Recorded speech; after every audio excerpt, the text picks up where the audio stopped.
السلام علیکم ناظرین، امید کرتی ہوں آپ سب خیریت سے ہوں گے۔ آج میں حضرت بہلول کا ایک بہت ہی پیارا واقعہ لے کر آئی ہوں۔ ایک دفعہ کا ذکر ہے کہ ایک تاجر نے تجارت کے لیے جانا ہوتا ہے اور اس کا بیٹا نابالغ ہوتا ہے، اس لیے تاجر کچھ رقم قاضی کو بطور امانت دیتا ہے اور کہتا ہے کہ اگر میں واپس نہ آؤں تو اس رقم میں سے جو تم چاہو وہ رقم میرے بیٹے کو دے دینا۔ اور کچھ عرصہ گزرتا ہے لیکن تاجر واپس نہیں آتا، اور پھر تاجر کا بیٹا قاضی کے پاس آتا ہے اور کہتا ہے کہ میرے والد نے آپ کو کچھ رقم دی تھی تو مجھے دے دیں اس میں سے کچھ رقم۔ تو قاضی تاجر کے بیٹے کو ایک سکہ دیتا ہے، تو اس پر تاجر کا بیٹا کہتا ہے کہ نہیں، میرے والد نے تو زیادہ رقم دی تھی، تو آپ مجھے ایک سکہ کیوں دے رہے ہو؟ تو اس پر قاضی کہتا ہے کہ تمہارے والد نے مجھے کہا تھا کہ اس رقم میں سے اپنی مرضی سے جو تم چاہو میرے بیٹے کو رقم دے دینا، تو اسی لیے میں تمہیں ایک سکہ دے رہا ہوں۔ تو اتنی دیر میں سرکار بہلول دانا گزرتے ہیں اور پوچھتے ہیں کہ کیا معاملہ ہے۔ اس پر قاضی تمام واقعہ بیان کرتا ہے کہ تاجر نے مجھے رقم دی تھی اور کہا تھا کہ اگر میں نہ آؤں، واپس نہ آ سکوں، تو میرے بیٹے کو جتنی رقم تم چاہو وہ رقم میرے بیٹے کو دے دینا۔ تو اس پر حضرت بہلول نے کہا کہ اس کا مطلب تم ایک سکہ تاجر کے بیٹے کو دینا چاہتے ہو اور باقی رقم تم چاہتے ہو۔ تو اس کے والد نے یہی کہا تھا کہ جو رقم تم چاہو وہ میرے بیٹے کو دینا، تو یہ رقم تم تاجر کے بیٹے کو دو گے اور ایک سکہ تم خود رکھو گے۔ حضرت بہلول دانا کے بہت سے دانائی اور حکمت بھرے واقعات مشہور ہیں۔ ان میں سے ایک معروف واقعہ یہ ہے بہلول اور بادشاہ کا سوال۔ ایک دن عباسی خلیفہ ہارون الرشید حضرت بہلول دانا کے ساتھ ٹہل رہے تھے۔ دوران گفتگو خلیفہ نے حضرت بہلول سے پوچھا، بہلول، مجھے بتاؤ کہ جنت میں کون جائے گا اور جہنم میں کون؟ حضرت بہلول دانا نے مسکراتے ہوئے جواب دیا، اے خلیفہ، میں تمہیں ایک مثال کے ذریعے سمجھاتا ہوں۔ فرض کرو کہ ایک بڑی ضیافت ہو رہی ہے جس میں تم تمام شہر کے لوگوں کو مدعو کرتے ہو۔ کچھ لوگ دعوت نامے لے کر آتے ہیں بلکہ کچھ بغیر دعوت نامے کے آتے ہیں۔ تم کن لوگوں کو اندر جانے دو گے؟ خلیفہ نے جواب دیا، ظاہر ہے میں ان لوگوں کو اندر جانے دوں گا جو دعوت نامے لے کر آئیں گے۔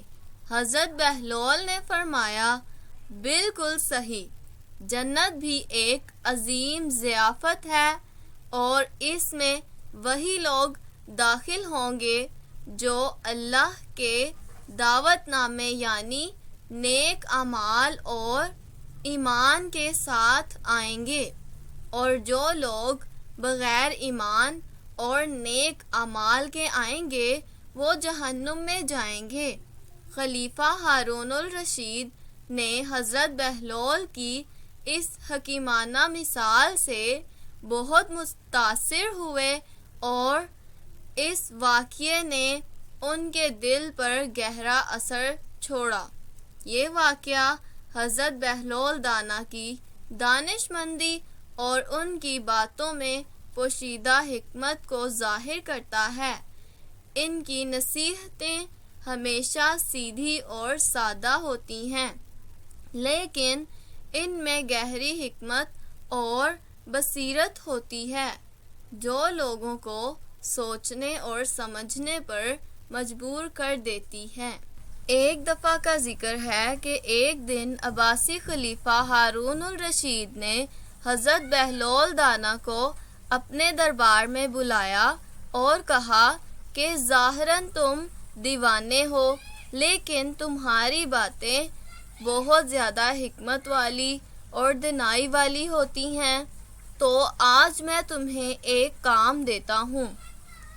اس پر حضرت بہلول نے کہا جی۔ تو اس پر عباسی خلیفہ ہارون الرشید نے کہا کہ آج تم 10,000 حرامیوں کو میرے دربار میں لے کر آؤ۔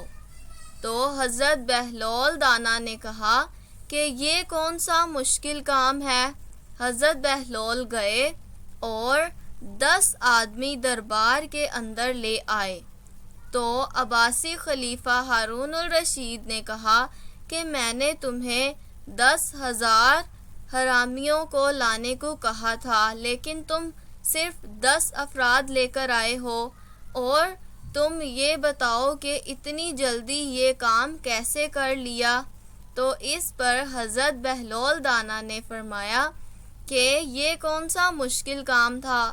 میں بازار گیا اور وہاں پہ آواز لگائی کہ مولا علی علیہ السلام کو کون کون محبت نہیں کرتا، کون کون مولا سے محبت نہیں کرتا۔ تو اس پر کافی لوگوں نے ہاتھ بلند کیا، تو میں 10 افراد کو اندر لے آیا ہوں اور بہت سارے افراد دربار کے باہر ہیں۔ حضرت بہلول دانا کے بہت سے دانائی اور حکمت بھرے واقعات مشہور ہیں۔ ان میں سے ایک معروف واقعہ یہ ہے، حضرت بہلول دانا اور بادشاہ کا خواب۔ ایک دن عباسی خلیفہ ہارون الرشید نے ایک عجیب خواب دیکھا۔ اس نے دیکھا کہ وہ اور بہلول دانا دونوں ہی جنت میں موجود ہیں، مگر جنت کے مختلف درجات میں۔ خواب نے خلیفہ کو بہت حیران اور پریشان کیا۔ وہ صبح اٹھ کر فوراً بہلول دانا کے پاس پہنچے اور اپنے خواب کے بارے میں بتایا۔ خلیفہ نے پوچھا، بہلول، میں نے خواب میں دیکھا ہے کہ ہم دونوں جنت میں ہیں، مگر تم مجھ سے اعلیٰ درجے میں ہو، اس کا کیا مطلب ہے؟ حضرت بہلول دانا نے مسکراتے ہوئے جواب دیا، اے خلیفہ، یہ خواب ایک حقیقت کی طرف اشارہ کرتا ہے۔ دنیا میں اگرچہ تم خلیفہ ہو اور تمہارے پاس بے شمار دولت اور اختیار ہے، مگر آخرت میں درجات اعمال کے حساب سے دیے جاتے ہیں۔ جنت میں بلند درجات حاصل کرنے کے لیے ایمان، نیک اعمال اور اخلاقی بلندی کی ضرورت ہوتی ہے۔ خلیفہ نے حیرت سے پوچھا، تو پھر میں کیا کروں کہ آخرت میں بلند درجات حاصل کر سکوں؟ حضرت بہلول نے کہا، اے خلیفہ، دنیا کی دولت اور طاقت کو خدا کی راہ میں خرچ کرو، عدل و انصاف کرو، محتاجوں اور ضرورت مندوں کی مدد کرو، اور ہمیشہ سچائی اور ایمانداری کے راستے پر چلتے رہو۔ اللہ تعالیٰ تمہیں بلند درجات عطا فرمائے گا۔ خلیفہ ہارون الرشید نے حضرت بہلول کی نصیحت کو دل سے قبول کیا اور اپنی زندگی میں ان باتوں پر عمل کرنے کا عہد کیا۔ یہ واقعہ حضرت بہلول دانا کی گہری حکمت اور بصیرت کو ظاہر کرتا ہے۔ ان کی نصیحتیں سادہ مگر مؤثر ہوتی ہیں جو لوگوں کو صحیح راستے پر چلنے کی ترغیب دیتی تھیں اور ان کی زندگیوں میں مثبت تبدیلیاں لاتی تھیں۔ امید کرتی ہوں آپ کو میری ویڈیو بہت پسند آئی ہوگی۔ اگر آپ کو میری ویڈیو پسند آئی ہے تو اس کو لائک کریں، کمنٹ کریں، زیادہ سے زیادہ شیئر کریں اور میرے چینل کو سبسکرائب کریں اور ساتھ ہی لگے بیل آئیکن کو بھی کلک کریں۔ Thank you so much for watching. Take care. Bye bye.